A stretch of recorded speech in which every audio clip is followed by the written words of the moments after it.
Coming up next, it's the Pro Wrestling Report Primetime Saturday night, a loaded, stacked show. Discussion on the brand new Universal Champion in the WWE on the Raw side of things. Big things happening on SmackDown. And also our special guest, a special interview. The man who joined us just yesterday on Feedback Friday, Tommy Dreamer, joins us again to talk a bit about House of Hardcore. All that and much, much more right here, right now on the Pro Wrestling Report Primetime Saturday night. This is the Pro Wrestling Report Primetime TV, the longest-running pro wrestling news program in the world, with your hosts David Hero and Damian Nelson. Welcome, ladies and gentlemen, to the Pro Wrestling Report Primetime Saturday night. Damian Nelson sitting alongside David Octavius and Tiberius, the alleged backyard, one-time knockout, straight-edge, hardcore Hall of Famer hero here on September 3rd, 2016. And what a week it's been in the world of professional wrestling, and what a weekend it's been so far here in PWR world. It's been a hot week. We're coming off a great Feedback Friday with Tommy Dreamer. He did make it great. You almost didn't even need to be there. Well, no, maybe we should do that. No, because he agrees with what I'm saying. He didn't, We're actually. on the same page. He thinks that your view of wrestlers and smaller and bigger wrestlers is a bit antiquated. Old. Old? Yeah. Out of touch. I'm not out of touch. Yeah. I'm in touch with everything. But, you know, I'm looking forward to tonight. Tommy's coming back. Him and I have been talking about some business ventures together. Yeah, he said he had some surprises to talk about. And he does, and I'm looking forward to that. And, you know, I'm just waiting for Omar, the hookah man, to show up here with the hookah. Well, maybe he will. He said that was the issue with the wellness policy, that you said we can't do that here. You are subject to the wellness policy. It's just flavored tobaccos. And a bit more sometimes. But to that point, yes. We are here on location this week at Casablanca on Brady, here in Milwaukee on Brady Street, obviously, Casablanca on Brady. Well, literally one of my favorite places in the world. Tremendous hookah, great drinks. Julie Smith's floating around here somewhere too, here at Casablanca. But what a facility, what a great place here in Milwaukee. Absolutely. A treat. It's like my second home at times. At times it is, folks, but at times it is time to get to this week's big story. And WWE Raw this past Monday night kicked off with a bang and ended with a more substantial bang, ladies and gentlemen. The brand new WWE Universal Champion is Kevin Owens. Yes, you heard me right. Kevin Owens is the WWE Universal Champion representing the Raw brand. He would win a fatal four-way elimination matchup against Big Cass, who was eliminated first, then Roman Reigns, who was eliminated second, and then Seth Rollins, the final person eliminated. But what might be most significant from that matchup is the man who made it all happen. The man who made his return to WWE television for, I believe, the first time since WrestleMania. The man who assisted Seth Rollins first, and then Roman Reigns, and then Kevin Owens second. That man, Triple H. And you know what? No one saw that coming. Nobody knows. Everyone was expecting to be Triple H and Shane McMahon down the road, but Triple H interjects himself in the main event in the Fatal 4-Way and makes sure his guy, his new guy, the guy, Kevin Owens, leaves with the big, beautiful red belt. Well, that has not yet been established. One can assume that that is the case. They did embrace, if you will. He held his arms up like he was the champ. He made sure Seth Rollins lost. He made sure Roman Reigns was a non-player. But why? Why Triple H? Why is the question everyone is asking. I think it was a foregone conclusion that Big Cass wouldn't win the matchup, and that either Roman Reigns or Seth Rollins would be the victor and the new Universal Champion. Well, most people wanted Kevin Owens. Remember, last week I said it's two guys, Roman Reigns or Kevin Owens. You can roll back all the tapes, you know I'm right, because that would make the most sense. Do the reboot with those two, because Seth Rollins is stale. He's old. Stale? He's stale. He can't keep, he's almost like, Alex Rodriguez or Derek Jeter. He's always great. He's always an all-star. Sometimes you get tired of it. What about Latrell Sprewell? I like Latrell Sprewell. He's a fan of the show. He loves the Pro Wrestling Report. Don't you follow him on Twitter? He follows me on Twitter. Well, he should. Yeah, but you know what? Great. I can't believe I'm saying this. Great for Kevin Owens. You turned the corner on Kevin Owens months ago. I did. He is one of the best heels and one of the best performers in the business. Why? Because he delivers. Consistently. He goes out there and he knows how to get heat. He knows everything he does is well thought out. Yeah. And by looking at him cosmetically, you wouldn't think he could be that good. But doesn't that tell you that in today's day and age of professional wrestling, cosmetics don't matter? No, because if you remember, adorable Adrian Adonis looked freaking Back in the early terrible, 80s. Yeah. but was one of the best workers out there. Yeah, that's a good point. You don't have to be a great wrestler to be a good worker. In this matchup where Kevin Owens became the new Universal Champion, David, one big question: what did this do for Big Cass, who, as I said, was the first to be eliminated, but he was in the ring? It definitely gave Cass a rub that he belongs, because, hey, he got there. He did. You know, he did. He beat Rusev to get there. And, you know, he got the rub from 3 top guys. Yeah. So that definitely does not hurt him at all. Well, Kevin Owens is the new WWE Universal Champion. The internet did indeed explode, and quite frankly, I was happy with it because it was, as you said, completely unexpected. But it was great. it last week. And I'll have more. I don't listen to you. I'll have more about Kevin Owens in my DWHS this week. Oh, is that right? We get a DWHS? I didn't even see that on my... Oh, it's there. Aren't you? Oh, it's shoot. the top-rated segment on this show. It's a segment, all right. Well, you're before Tommy Dreamer, though, when he joins us again later. Yeah, I know. I understand. Mm-hmm. I'm letting him get the main event slot this time. Kevin Owens, the Universal Champion, Yes. but for how long? Does he make it through the Clash of Champions as the champion? You gotta let Kevin Owens run with that belt, maybe to WrestleMania. But what does this mean for Seth Rollins, David Hero? You speculated on Monday night when we talked after Raw that this could mean something for him. Think about it. Dolph Ziggler drops down to the IC title. But he's in... Roman Reigns drops down to the U.S. title. Seth Rollins can drop down and help elevate somebody else. I mean, Seth Rollins and Kevin Owens are going to have their program. Don't get me wrong. But Seth Owens is he going to continue as the bad guy, or does he take a different role in Seth WWE? Rollins is not. It's weird because both are bad guys, but they're cheered like baby faces. But you got to figure Owens more than Rollins. You got to figure if Kevin Owens is now aligned with Triple H, he'll get the heat that way. Is he going to be aligned with Triple H, or did Triple H just help him? Because WWE's trying to tell a bit of a backstory about when Owens first debuted, and Triple H saying that he knew this guy or knows this guy is going to be something special. But he can be Triple H's guy. For what purpose, though? Why does Triple H need a guy? Because Triple H likes to be on TV. It hasn't been for 6 months. But he's back now. They are resetting, getting ready for Survivor Series. Okay. Trust me, it's gonna be interesting TV, and they have so much footage of Kevin Owens and Triple H together From in NXT, yeah. That's the backstory. Is Owens the right champion right now? Absolutely. Absolutely. Fair enough, folks. Because you've already had Reigns, you've already had Rollins. It's like going back to John Cena again.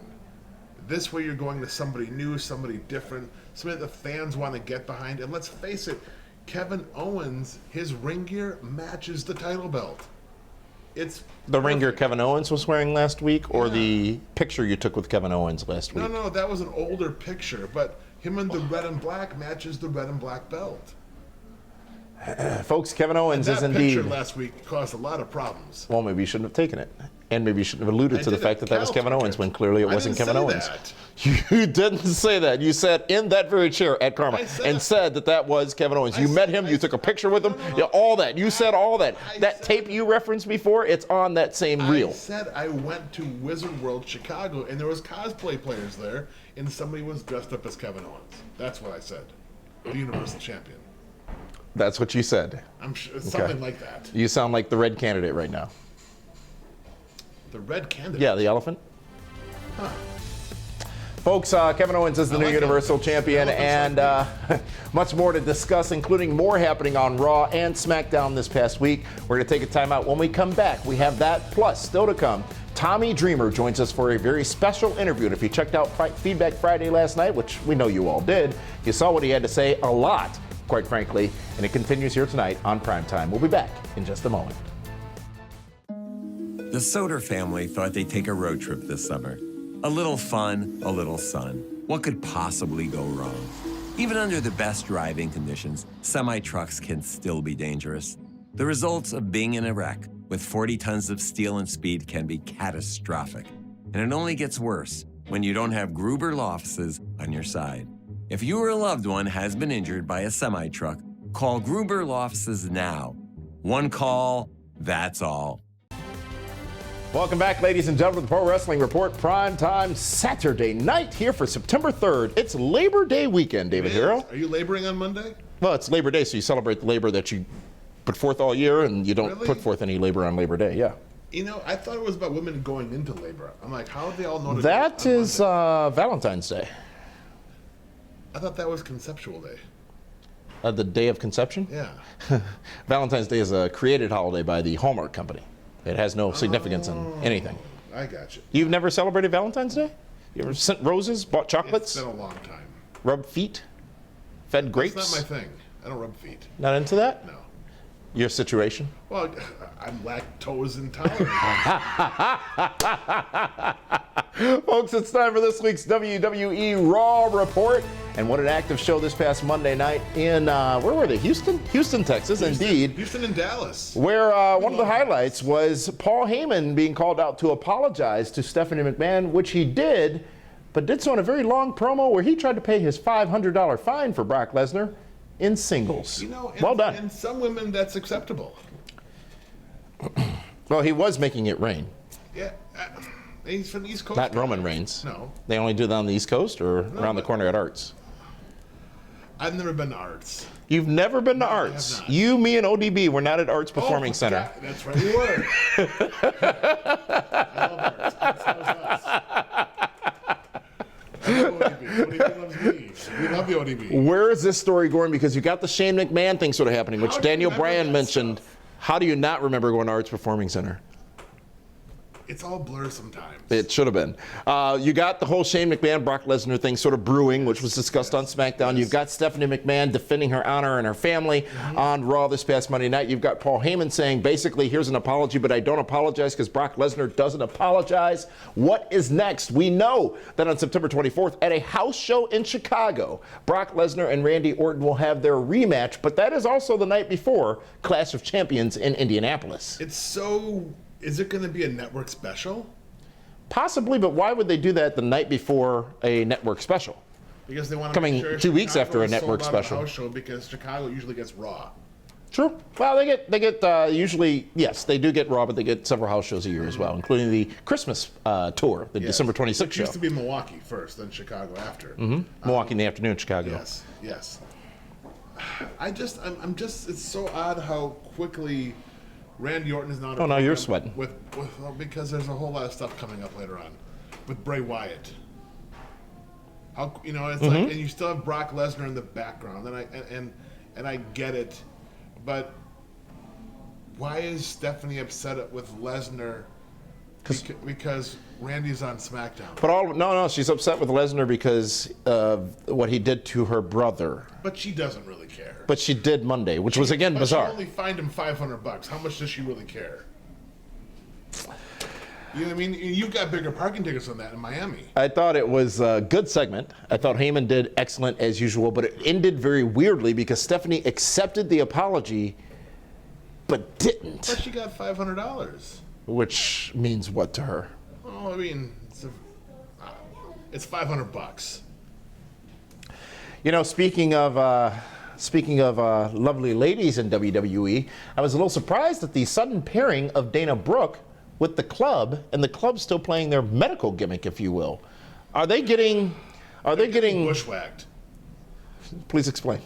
Well, think about it. You had the sheep herders. Yes. Luke and Butch. Which most people don't know ever existed. were a violent, amazing tag team Yeah. that won championships all over the world. And they come in as the Bushwhackers, eating sardines and licking tops of heads. But became as over as they ever were in the wrestling business But in then doing so. you take Gallows and Anderson, two legit tough guys Yeah.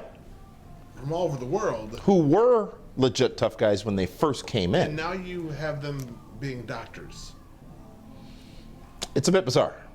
It's very kabuki-ish. So usually when a hot chick is paired with a wrestler or a team, it's because it's felt she's needed.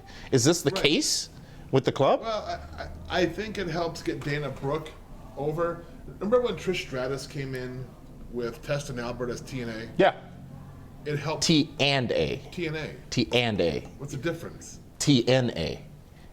But they were called TNA, weren't they? T and A. It's the same thing. TNA Wrestling. One's not a company. One was a legit tag team. Well, the other isn't either. It's Impact Ventures, LLC. And so maybe that's what they're doing with Dana. I don't know why they split Charlotte and Dana, but they did. And maybe they want to... Well, they need Dana with the club right now. Really? So they can do the mixed tags with Bayley and New Day. That wasn't a one-off? I don't think so. Okay. And now she can play the head nurse.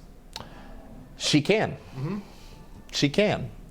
Also on Raw, we saw Sheamus get his second win in the Best of 7 series against Cesaro, and WWE perpetuating the story that Cesaro was injured in the matchup. Sheamus is doing jobs for the last 2.5 months. All of a sudden. To everybody.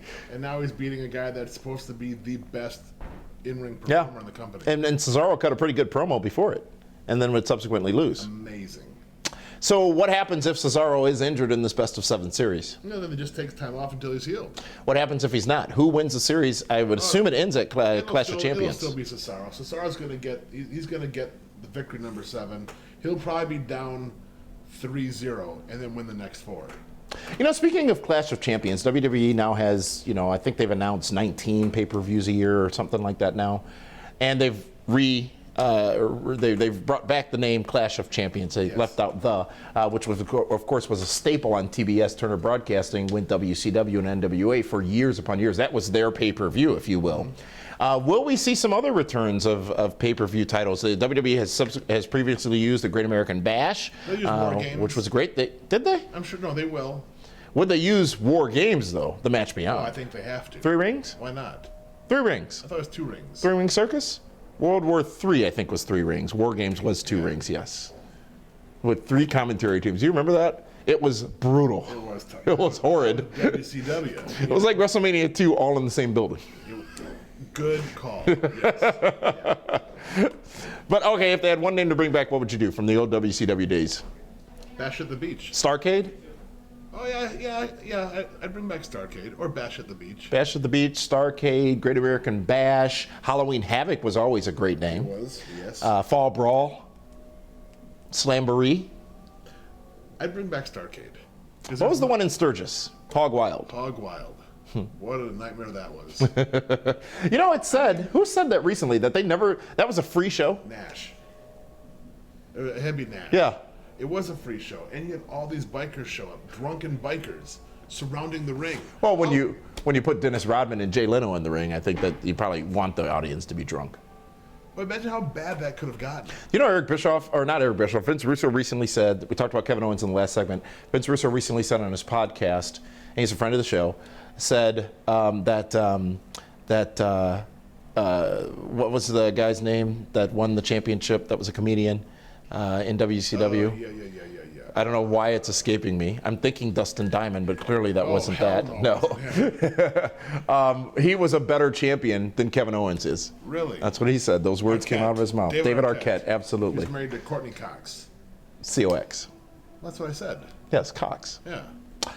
Back to Raw, though, ladies and gentlemen, and a little variation there, a little deviation, rather. How about these squash matches with Nia Jax and Braun Strowman? They're needed. But it's been going on 4 weeks now, and it's squash match week after week after week. What's the end game? Where does it end? And does that mean they have to win their first match with a named talent? What good does it for Braun Strowman to go out there and crush Ron Killings? Or to crush. Well, I'm not saying he shouldn't be crushing, but he's been crushing for several weeks now. Yeah. It's getting a little old and repetitive. No, what's next? That's how it used to be when they had enhanced. Every week? Oh my! Same 2 people? It wasn't. Everybody was squashing, but these 2 are the only ones squashing. They're just getting them over. And are they not over yet? They're bringing back some old school mentality, and I appreciate it. As do I. But what's the end? And how much longer? Because when they finally beat somebody that means something, then it's like, oh, hey, they're legitimate. Let them. They're the 2 biggest in both divisions. There's no one bigger than Braun Strowman, and there's no woman right now physically bigger than Nia Jax.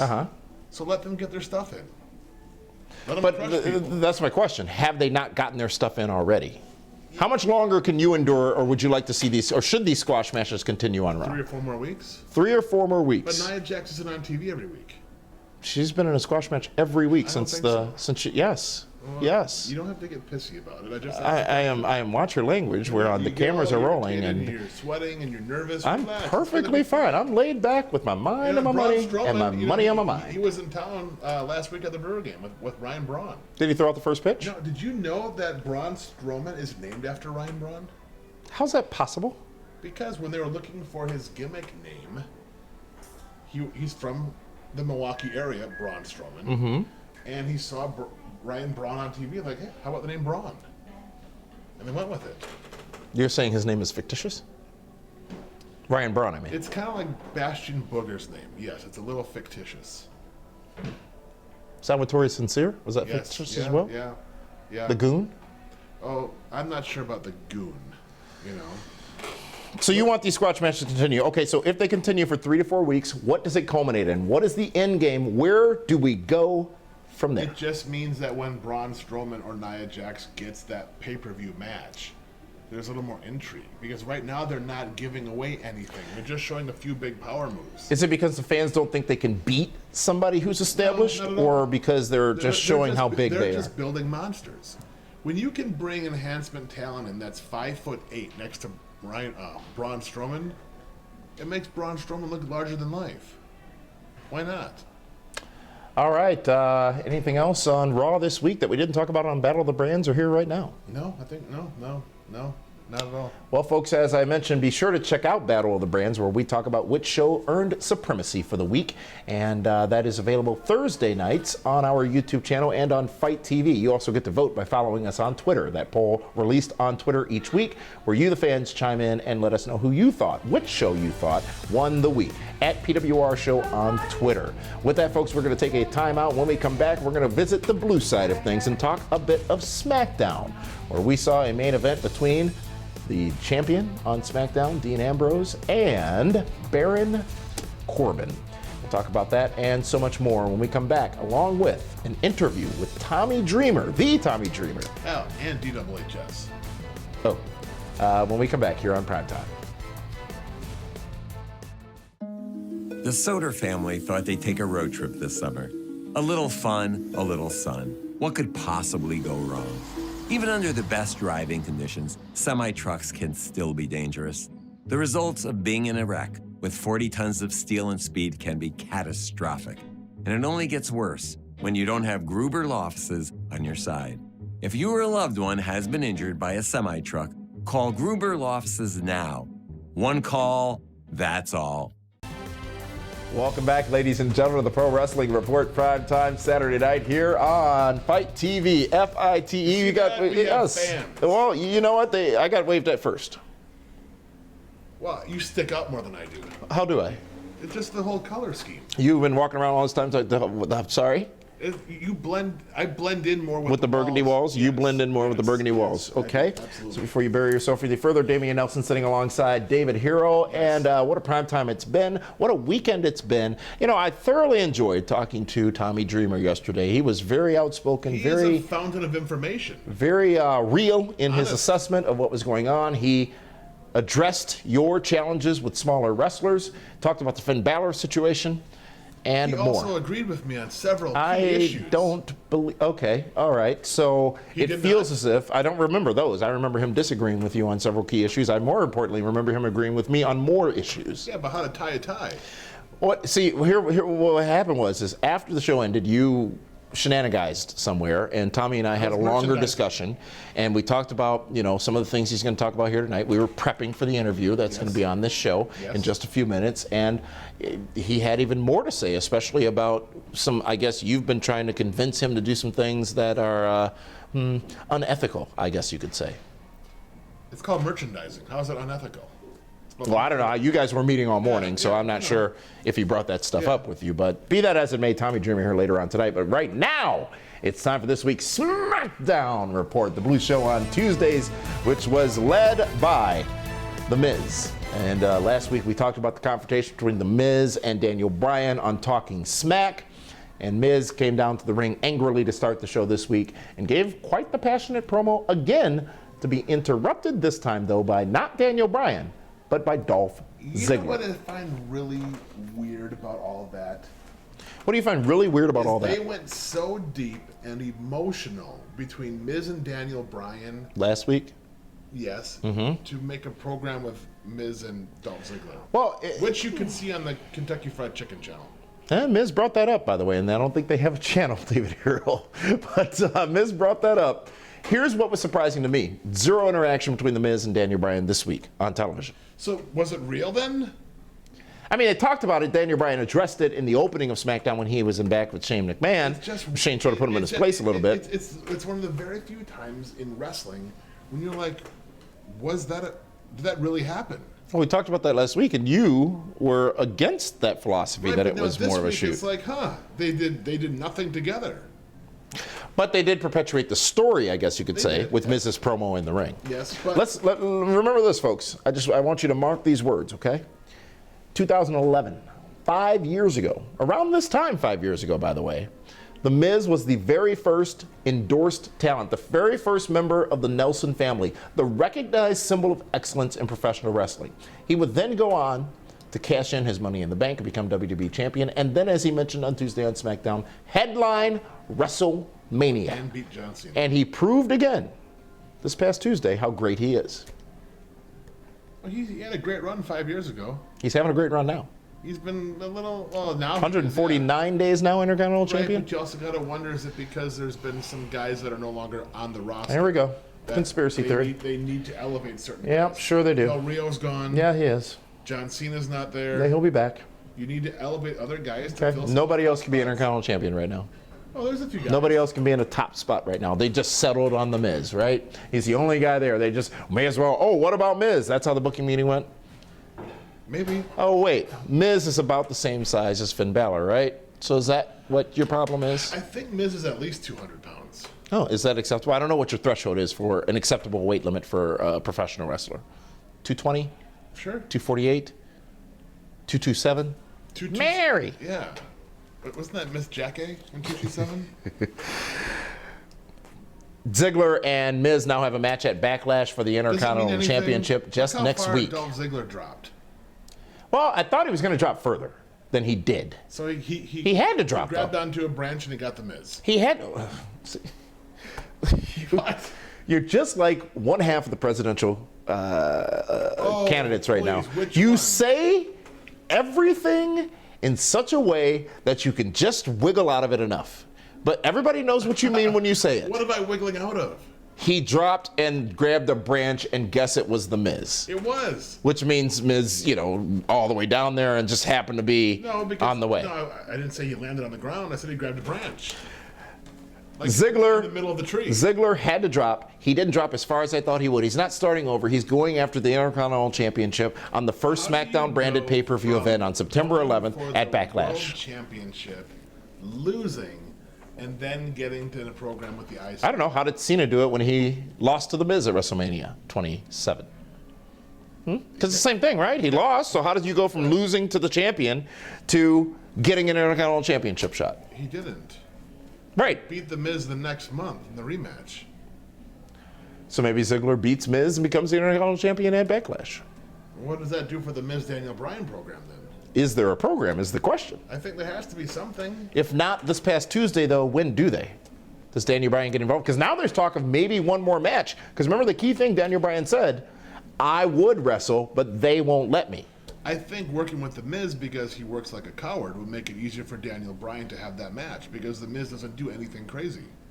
Is it worth risking? No, absolutely not. Jim Ross had Finn Balor on his podcast this past week. Of course, available on Podcast One. Jim Ross, a great friend of the show. I listen to his podcast weekly. But he and Finn Balor had that very discussion. Jim Ross said, you've got a 6-month healing period for this injury. And are you going to do what a lot of guys do and try to come back earlier? And Finn Balor said, absolutely not. It's not worth the risk. Daniel Bryan is not medically cleared by the best doctors in the sport to come and wrestle in the ring in WWE. Why should he take that risk? He shouldn't. He has made money. He has saved money. His wife makes good money. He's going to be in a reality TV show. Just get the paycheck. Have kids. Enjoy the rest of your life. Is he Nikki or Brie? Brie. Okay. Like the cheese. Big return this past Tuesday night on SmackDown as Mosh and Thrasher, the Headbangers, How great was that? for the first time in 16 years appearing on WWE television. And actually, last year they were, but they haven't wrestled much. I mean, they both have different life careers, if you will, different careers in their life, and wrestling has not been the top of their lives, but damn, did they look good on Tuesday on SmackDown. It was great. It was like the pause button was on for the last 16 years, not the stop button. I appreciate Mosh and Thrasher. I consider them friends. They're one of my very first signings at Hero Sports Page in 1997. They've been at Blizzard Brawl. They've been at other of my events. And it's great for them because they're both... I've been at the Shenanigans Party just about every year. And they're at a different place in life where they're not the guys from the Attitude Era. Now they're parents. Yeah. And they wanted to have that match on TV for their kids to see them on TV. So it meant that much more. It was, even though they came up short to Rhino and Heath Slater, it was a huge moral victory to get back on TV to be seen again. Kind of payday. Oh, of course. You talk about the longevity of Mosh and Thrasher. You know, they were the very first superstar interview that we conducted here on this very program in 1998. Was that at Romines? It was at Romines, yes. And we sat there, we talked to them, and I remember talking about the Road Warriors because they had just come back to WWE at the time, and they said instead of "What a Rush," "Where's my Metamucil?" Those guys were crazy back then. They were, and a great team. However, it was known pretty much widely, given who they were wrestling, that they probably weren't going to be advancing in the Tag Team Championship tournament.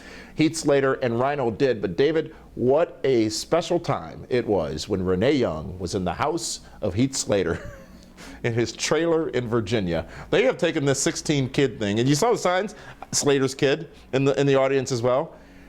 Heath Slater also endorsed the man that won me the draft in the second year of the draft. The first year.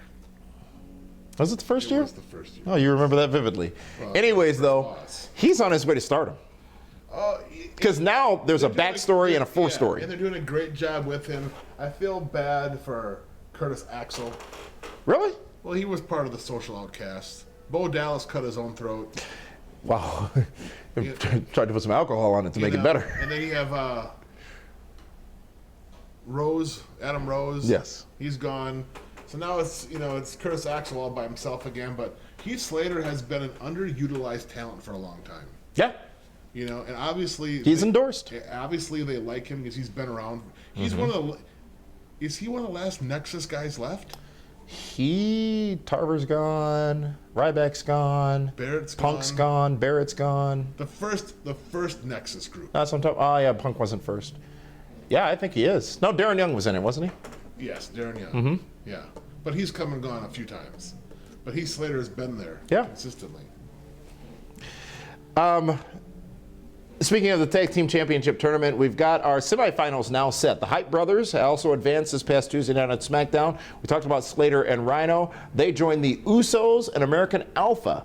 And I think we're going to see, I don't know if we're seeing the semis and the finals at Backlash, but next week perhaps on SmackDown makes more sense that we see the final two teams developed. What do you think are going to be those two teams? I think one's a given, the other up in the air. American Alpha is a given. And you almost have to go with Slater and Rhino. There's a lot behind them, aren't there? A lot. You don't do vignettes in a trailer in West Virginia. You're not going to push something. How about his wife? Did you find her attractive? I didn't get. You know what? My monitor was kind of blurry. My TV was kind of blurry. Oh, did you knock it over? I did actually. I did knock it over. So, need my glasses. Now, we are here in Milwaukee, as we talked about at Casablanca on Brady. And Milwaukee, of course, a deep-rooted historical wrestling town. Yes. One where a wrestler who played the role of enhancement talent for a number of years resides. Yes. Jake the Milkman Milliman. Not to be confused with the Milkman that was on SmackDown this past Tuesday night. Two different kinds of people. I mean, Jake the Milkman was a redneck. There's only one Milkman. Yeah, with the long beard. And then you have this other joker out there. Looks nothing like a milkman. What was the guy's name that stripped down to his tidy whities and Kane came out and chokeslammed and destroyed? It was the Milkman. Oh, that was him? Yeah. Yes, it was. My apologies. We're talking about that right now? We are talking about that right now. I have no drinks. I'm on a plan. Step 9. Congratulations. Thank you. That's a huge step. But yeah, it's my fall fitness plan. It's like, and the last name is so similar to the Milkman Milliman. It was Millman. They left the second I out. Yeah. It was a tribute, I guess, I think I would call it, to Jake the Milkman. There's no way those guys know who Jake the Milkman Milliman was. You're saying the people in the back didn't know who he was? It was an under the radar tribute to a legend here in Milwaukee. If that's what you want to call it, I just think it was a coincidence. What? Yeah. Really? Yes. A coincidence. So when somebody comes out next week and they're called Iron Mark Dull, is that going to be a coincidence? Yes. I don't think so. Well, okay, that's your opinion. And I'm entitled to it. Yes, thank God you are. Also on SmackDown, we talked about the main event. Dean Ambrose gets a win over Baron Corbin after interference from AJ Styles. But it would be Dean Ambrose getting the upper hand as the show went off the air. You know what's weird about SmackDown is they had the two NXT studs, Apollo Crews losing clean to AJ Styles. After challenging him, stepping up, if you will. And then Baron Corbin losing by DQ. You know what I mean? It's just I'm surprised they're not using these younger guys a little bit better. Well, isn't it a slow burn is better? I mean, the sprinter. But Apollo Crews should not have lost. To AJ Styles? He shouldn't have been in that match. The face that runs the place? He shouldn't have been in that match with AJ Styles. Okay, why not? Because you got to build up Apollo Crews as a upper mid card guy. Folks, that was this week's SmackDown, and as you found out on Battle of the Brands, SmackDown, the losing show for the first time since the brand split and the Battle of the Brands has been launched here on the Pro Wrestling Report. Oh, we talked about that on Battle of the Brands. Yeah. Obviously, it's Kevin Owens winning. Right, of course. That's why Kevin Owens doesn't win. If it's Roman Reigns that wins, then SmackDown's the winning show.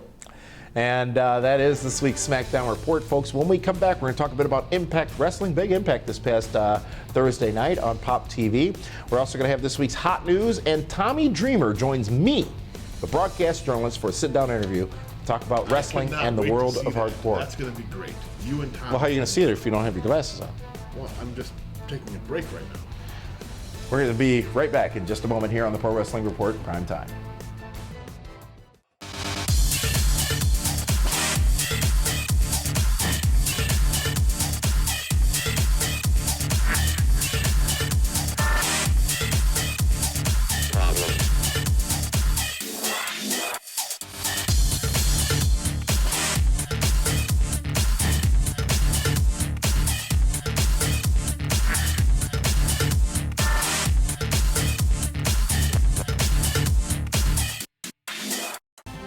Ladies and gentlemen, the Pro Wrestling Report, Prime Time Saturday night. It's the final segment, David Hero. Are you excited for that? I like the vibe here at Casablanca. The vibe? What kind of vibe is it? It's real chill, real relaxed. Relaxed? You gonna have some hookah later? It smells good in here. It does. It's very fragrant. Flavors. Temperature's right. Climate's good. Yeah. Got some shawarma if you want it upstairs. You know the Avengers Some love shawarma. couscous. No, shawarma. Let's go to this week's TNA Impact Wrestling Report. And this past Thursday night, we saw a new X Division champion crowned in an Ultimate X Gauntlet matchup, which featured two of my favorite stars, so it was difficult for me to watch and not see them both win. I was cheering for Rockstar Spud and the winner, DJ Zima Ion. You are a big fan of DJ Zima. I'm a big fan of DJ Zima Ion. I'm a big fan of Rockstar Spud. DJ Zima Ion has been fantastic. Spud's endorsed. He's been fantastic in 2016. Absolutely. He's had a great year. Is it the gimmicks he's wearing now? He broke out from being just the DJ of the bromance. He's a great DJ, by the way. He is. He's fantastic. He knows how to, like, the wickety whack stuff. He's very good at that. But it's just great to see. But Rockstar Spud the last couple of weeks has been fantastic. What do you mean last couple of weeks? Last couple of years. He has been an amazing antagonist. I mean, just pushing all the buttons. He's very good at that. And the X Division looks pretty promising right now. It does, and a lot of new talents in that X Division, many of them in this matchup. But DJ Zima Ion, the new X Division champion this past Thursday on Impact Wrestling. Also this past Thursday on Impact Wrestling, we found out that it appears as if there's yet another deletion coming, David Hero. A second incarnation of the deletion. We saw some footage from the Hardys' home. And now it looks as if the Decay will be the victims of not just broken Matt Hardy, but also Jeffrey Nero Hardy. Amazing, isn't it? It really is. Fantastic on TNA to use what was their highest rated show ever to now carry that storyline forward. Here's the beauty of it. Not ever on Pop TV. The Hardys are charging TNA for rent to use their palatial estate. You know Revy's getting a paycheck. You know she's on the show. You know Maxwell's getting a cut. And you know Senior Benjamin's getting something too. Probably the most over person in this whole story. Amazing.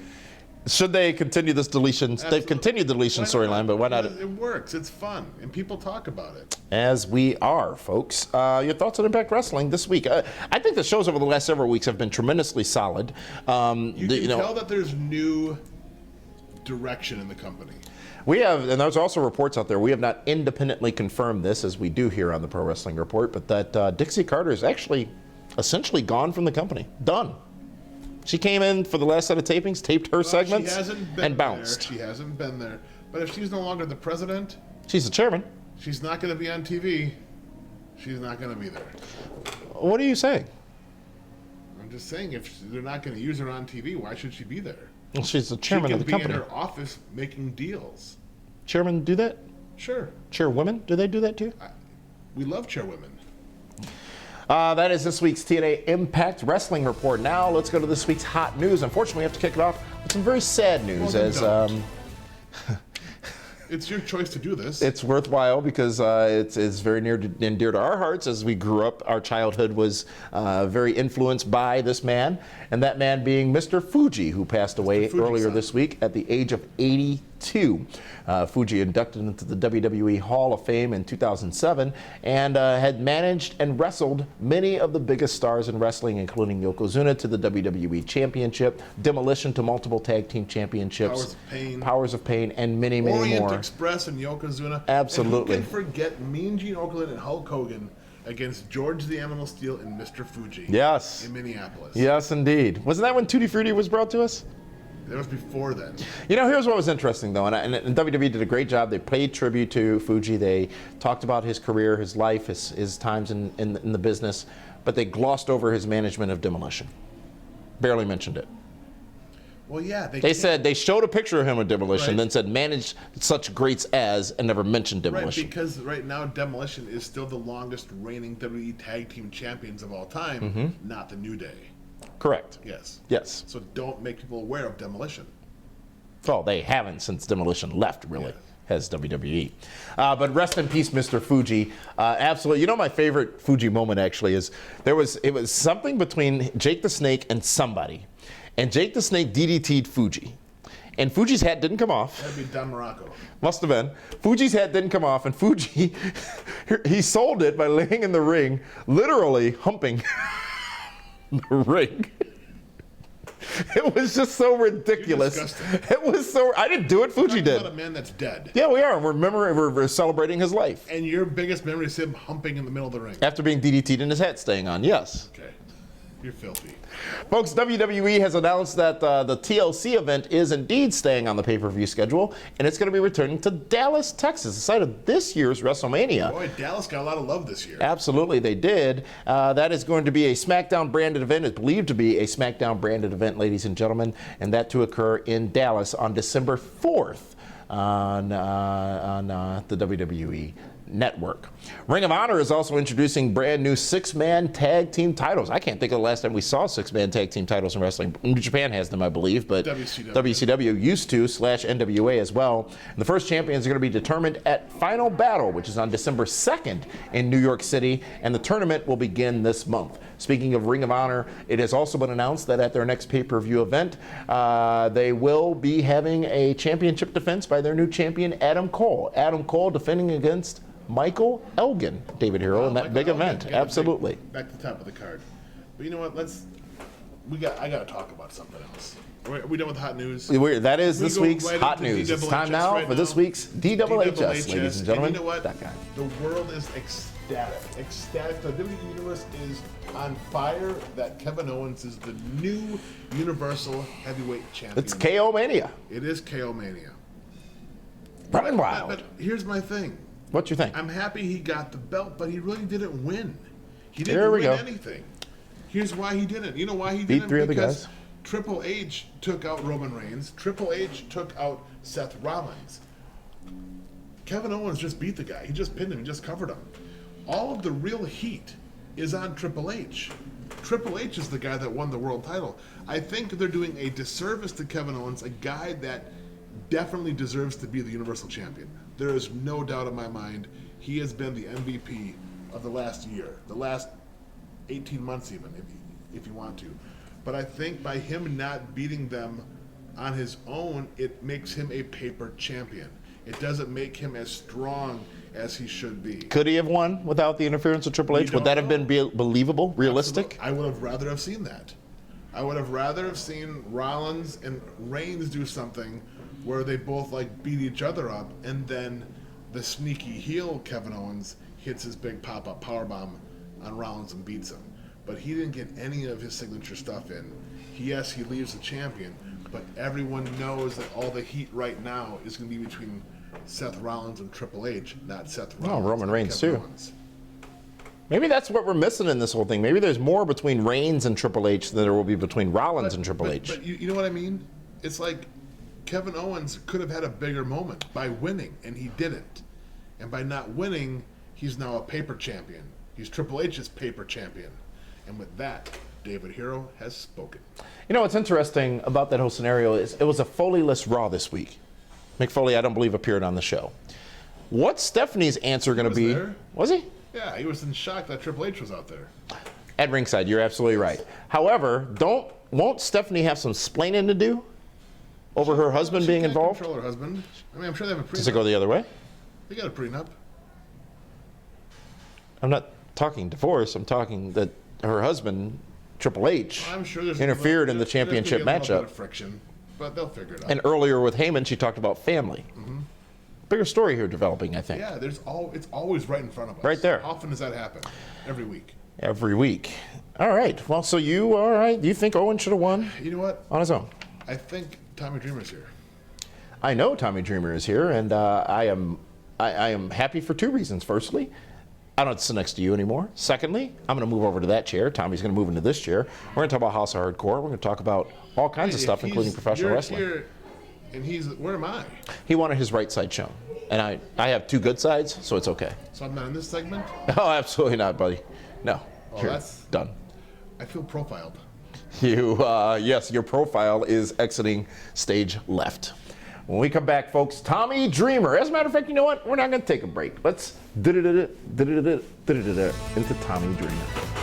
Welcome back, ladies and gentlemen, to the Pro Wrestling Report Prime Time, and I'm here joined again by Tommy Dreamer, our special guest yesterday on Feedback Friday. The feedback we've gotten from that show has been simply amazing, Tommy. Well, thank you. I appreciate you guys having me for 2 days. That means you still got to keep feeding me, which is a heavy bill for you. We budgeted appropriately. So thank you, Tommy. And Tommy, I wanted to take this time to talk to you a little bit about your project that is now coming up on its 21st show, the House of Hardcore. Tell us a little bit about how it became and what it has grown to today. Okay, it started as, hey, it was, I guess, my natural progression. I've been doing it, since ECW. Wanted to do it. I said I would do one. I did one. It was successful. That first one was at the ECW arena, wasn't it? No, it was in Poughkeepsie. Okay. And then I said I will keep on doing them as long as I don't lose money. And a big wake-up call for me was that all these positive responses, as you know, social media, people rip up your shows, and I didn't get any negative remarks. Really? It kept going. That's and then, unheard of in this business of wrestling. Yeah. And then I did a 13-week episodic television on the Fight Network. Okay. And we did Toronto, and I set the attendance record in Toronto. We had 2,700 people, and I was like, "This is on Fight TV in Canada." Yes, the Fight Network. Yes. And I was like, this is really, really good. I recently just went to Australia. We sold out Australia. I was on a really, really hot sellout streak, and we're coming off of big shows, always selling out at the arena, and it's something that I've truly always wanted to do. And my format is no politics, no BS, just wrestling, and that's kind of where I want to continue. And that's what I've been doing, and that's my philosophy. And as long as that doesn't fall into any mix, I will keep on doing this. I recently, as you know, turned down WWE for my own company, and I will. It could be a stupid move, but I'm hoping it'll be a great move. Because I want to show the world my vision of professional wrestling, as well as I don't want to compete with WWE, TNA, Lucha Underground, Ring of Honor. I just want to show an alternative. You know what's interesting is you talk about alternatives, obviously a big part of ECW, which was the alternative of the day. Right now there's so much wrestling. You've got 5 hours, if you count NXT, 6 hours of original programming from WWE each week. You've got 2 hours of TNA. You've got New Japan on Access. You've got Lucha Underground, I think it's called. There's so much out there. Right. How do you stand apart from the other wrestling companies that are out there right now? I think for me, the best way has been utilizing different talents, as well as, you know, I always say age is just a number, and I will show older wrestlers, I will show guys who people never heard of, and people in their prime, and just give the people the best show they possibly can. Who's your big get? Who do you want right now that's out there on the open market, or who do you already have, quite frankly? I don't want to That say, might be on because your every next show. single person I have been using or starting to using, then WWE signs them, or I'm not a publicly traded So you company. want but don't want the Dreamer endorsement. I just kind of want the brand to be as popular as it's been getting, and I'm okay with that. Yeah. You know, I think a lot of the popularity of that brand is really a testament to the popularity of you, Tommy Dreamer. As you talk about your time in ECW, there's so much more to your career than that. And you've spent time in every wrestling company imaginable and are so well regarded and respected in each of those companies. It truly is something that has allowed House of Hardcore to flourish because you have that respect not just in the business, but in the fans' minds as well. Well, thank you very much. I feel I'm a big person with stipulations, and I've always been a man of my word. In ECW I was a man of my word, and even in WWE when I said, I wrote One Night Stand, ECW One Night Stand. Yeah. I wrote The that first one? show, yes. It's an amazing show. And the fans were just like, hey, thank you. I did it in TNA. I wrote Hardcore Justice, and they know I've kind of, I put my money where my mouth is. And if I fail on my own. If I succeed, I succeed on my own. And speaking of which, talking about success. Yes. What happened to the last show? I know there's been a lot of rumors about it. The last show? The last show, Blizzard Brawl, last year. Oh, last year when Abyss beat Dave. Yeah, with a little bit of an assist. You know, I tell you, that referee, that ring was slippery. Well, I went out Right out there, of it. and I'm a big, I've been friends with David Hero for a long time, and he's another guy who went out there, and I like the family orientation of it. I met his father, I met his son. I like all that stuff. I like that grassroots promotion. I went out there and I made a statement on the microphone. You did? And I said I will be bringing House of Hardcore to the Milwaukee area. Yes. And I know you have said you want to be a part of that. I've been offered the opportunity. I've signed a document that says that I will be a part of the commentary team for House of Hardcore, and I'm very excited. Do I get to work with Joey Styles? Well, first, possibly, you need to sign this release. Just sign that release for me. No problem. And I would like to tell everyone that yes, I'm a man of my word. September 3rd, 2nd. House of Hardcore will be coming December 3rd. You are now a part of the show. Congratulations, you have signed the release. That is it. Big time. But the last show I was not happy with the way it ended. So, no, I wasn't happy. It was just Greater Lakes Championship Wrestling has been a staple here for a long, long time in this community. Done. And it's done because of interference by you. So, Tommy, excuse me, House of Hardcore is coming again December 3rd. And it's going to be Blizzard Brawl. We're going to take over that thing. But guess what? You are not going to be the commentator. You have actually... Referee? No. Backstage? I'm going to give the last ever GLCW match of all time. And you, sir, are going to be part of history. Because you, sir, will be with your crazy monster Abyss. And you, sir, will be in the last ever match. And your opponents will be Al Snow and David Hero. And guess what? House of Hardcore is not even going to recognize it. It's not sanctioned. It's the last ever match. And I've never had one of these matches at my show, and I'm not going to have it because... I'm not a wrestler. Well, guess what? You want to get involved. You want to have end a show on a down note like you did. Well, now, guess what? The show, December 3rd, an unsanctioned, last ever GLCW match, will be inside a 15-foot-high steel cage. No interference for you. You and your buddy Abyss there is absolutely no chance. No, I'm not signing that. No. You already did. Thank you. What does it say? Hey, Welcome to Pro Wrestling. Tommy.